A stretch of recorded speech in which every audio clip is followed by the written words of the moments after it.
रहे थे नमक के मामले पे कि नमक एक ऐसी चीज़ है कि जिसका हमारी ज़िंदगी में एक ज़रूरत भी है। बेसिकली इलेक्ट्रोलाइट्स हमारे जिस्म में होते हैं और जब हम भागते दौड़ते हैं या खुदा नुखास्ता में जब इसहाल की या दस्त की ऐसी कोई बीमारी लाहक होती है तो उस वक्त भी इलेक्ट्रोलाइट्स का एक बैलेंस रखना बहुत ज़रूरी होता है। तो उसके अंदर जब ORS या इस तरह की कोई चीज़ हम लेते हैं तो उसके अंदर सबसे जो एक पहला टेस्ट हमारे मुंह में आता है वो नमक का आता है। खाने पीने में नमक के हम आदी होते हैं, लेकिन बाज़ औक़ात क्या होता है, बसा औक़ात ये होता है कि हम कुछ चीज़ें हद से, ज़िंदगी तवाज़ुन का नाम है, लेकिन कोई भी चीज़ जब हद से ज़्यादा होना शुरू हो जाए तो वो भले मीठा ज़्यादा हो वो नुकसान दे, चीनी नमक ज़्यादा हो वो नुकसान दे, मिर्चें ज़्यादा हो वो नुकसान लगता है कि चीज़ें हद से ज़्यादा जाना शुरू हो गई हैं। ये रियलाइजेशन कब होती है? आइडिया हो जाता है। मतलब ये है कि फिर आप आहिस्ता आहिस्ता उस चीज़ को बढ़ाना शुरू करते हैं। मिसाल के तौर पर जो स्पाइसी फूड आपको वैसे स्पाइसी नहीं लग रहा होता, आप अचानक आहिस्ता उसकी क्वांटिटी बढ़ाना शुरू करते हैं तो फिर एक टाइम ऐसा आता है कि आप इम्यून हो जाते हैं फॉर द टाइम बिंग।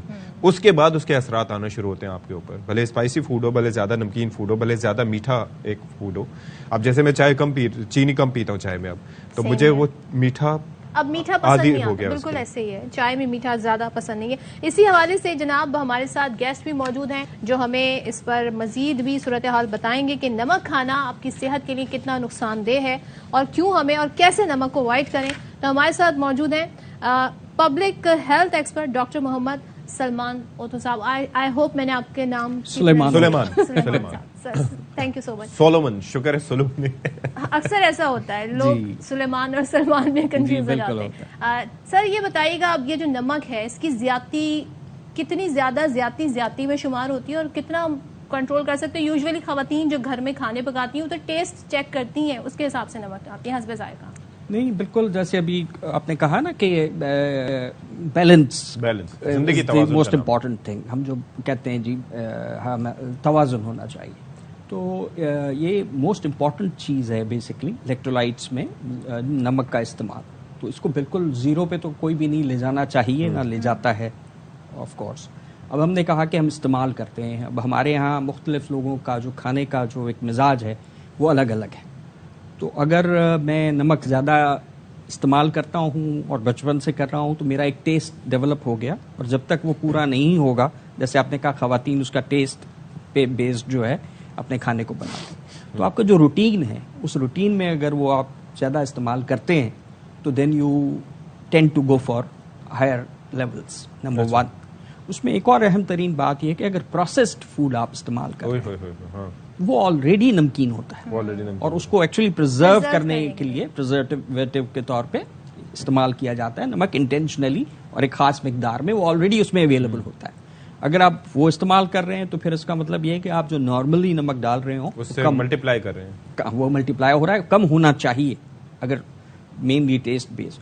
लेकिन कुछ ऐसे भी लोग हैं जो इवन उनके, मैंने जैसे कहा कि उनकी जो टेबल्स होती हैं, जो डाइनिंग टेबल्स होती हैं, उन पे अवेलेबल। अच्छा सर, एक और चीज़ भी है, ये तो चले एक हो गया ना खाने की हद तक तो वी कैन कंट्रोल इट, लेकिन आजकल बाजारों में जो चिप्स मिल रहे होते हैं, जो फ्राइज मिल रहे होते हैं, जो तरह तरह के, उनके अंदर जो तबाहकुन यानी कि जो फ्लेवर से भरपूर एक चीज़ होती है, और वो फ्लेवर किसका होता है? ज़्यादातर नमक या मिर्च का होता है। वो किस तरह का उसमें यूज करते हैं? बिल्कुल ठीक बात है। देखें ये तमाम जो इनका जो हम नाम जंक फूड जो हमने रखा है वो बेसिकली उसके पीछे यही है कि जो मिल गया हमने खा लिया विदाउट रियलाइजिंग दैट कि वेदर इसकी मुझे जरूरत है। मैं बड़ा हैरान होता हूँ, पता है क्यों?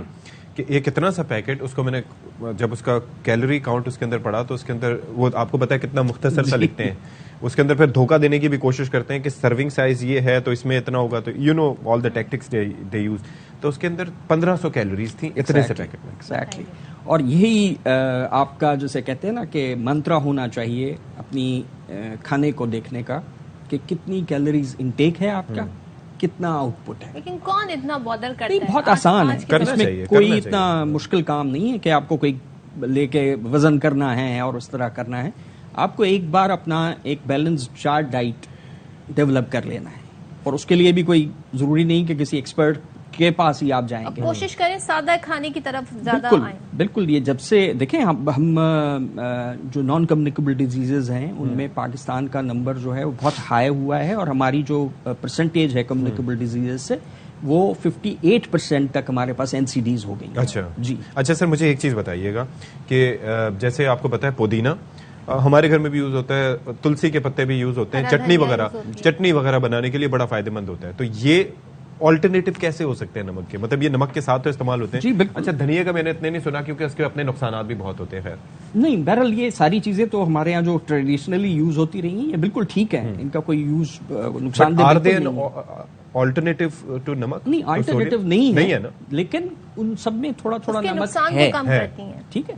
और एज अ रिजल्ट अगर आप उसको उसके अपने अपने टेस्ट पे जाएं, हमारे यहाँ पूरे साउथ एशिया में इशू ये है कि हम मसालों के टेस्ट पे जाते हैं rather than the test of the product Herbs. Itself. Herbs हो गई, आपका इवन गोश्त का अपना एक टेस्ट अपना एक taste है। अगर आप उसको जैसे सादा पानी में एक बनाते हैं, वो भी पैलेटेबल खाने के सर, काबिल एक होता है। आम आदमी एक घर में किचन में काम करने वाली खवातीन जो हैं, वो कैसे खाने में नमक को बैलेंस करें, या उन्हें कैसे बताया जाए कि भाई ये क्वांटिटी रखें? देखिए, दो तरीके हैं बेसिकली। एक तो हमारी जो रिक्वायरमेंट इंडिविजुअल की आम हालत में है 5 ग्राम्स पर डे से ज्यादा नहीं है, यानी कि 1 चम्मच समझ लें आप, ठीक है।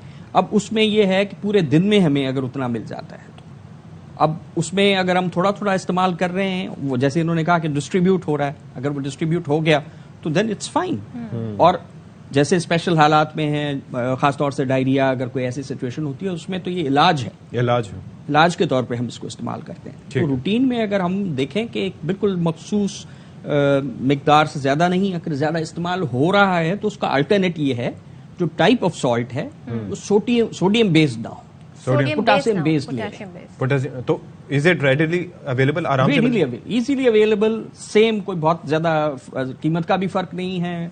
सिर्फ ये है कि हमें स्विच करना पड़ेगा टाइप। अच्छा चलिए, वो पता सर, करूंगा। ये भी बता दें, क्योंकि हर चीज को, किसी भी चीज को रोकने के लिए डिटेरेंस बड़ा जरूरी है, तो लोगों को नुकसानात भी बताएं ताकि जी। वो उससे डरें, खौफ बिल्कुल। ज़रा हो। हाइपरटेंशन का आप बता चुके बिल्कुल, हैं, बाकी और क्या क्या चीजें? देखें, उसमें हाइपरनेट्रीमिया एक अच्छा। लफ्ज हम टेक्निकली इस्तेमाल करते हैं। उसमें देखें, अगर हाइपरटेंशन ही सिर्फ एक ही अगर हम ले लें, तो वो आपके पूरे सिस्टम को इफेक्ट करना शुरू कर देता है।